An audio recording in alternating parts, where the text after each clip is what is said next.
लोकप्रतिनिधी बदलतात, पण परिस्थिती कधी बदलणार?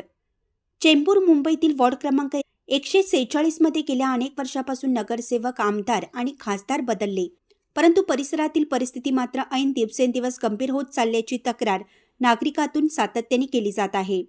स्थानिकांच्या मते या भागात एकही सीसीटीव्ही कॅमेरा नसल्यामुळे गुन्हेगारीला अक्षरशः आमंत्रण मिळत आहे. रात्रीच्या वेळी मुली, महिला आणि अगदी पुरुष सुद्धा सुरक्षित नसल्याची भीती निर्माण झाली आहे.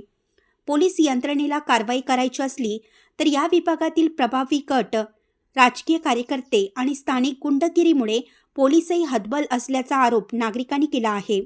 समस्या केवळ इतकीच नाही, नागरिकांनुसार या भागात माफिया राज, सतत वाढणारे तंटे, मारामाऱ्या आणि रात्रीच्या वेळी वाढणारी गुंडांची हालचाल रोजच्या आयुष्याला अडथळा ठरत आहे.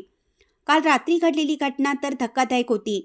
कामावरून उशिरा घरी परतणाऱ्या एका व्यक्तीने काही मुलांना फक्त एवढीच विनंती केली की मला घरी जायचं आहे, माझ्या 15 दिवसाच्या बाळाला दवाखान्यात न्यायचं आहे, मला मार्ग द्या.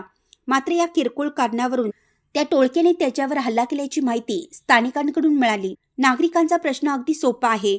दरवेळी निवडून येणारे लोकप्रतिनिधी बदलतात, पण परिस्थिती कधी बदलणार?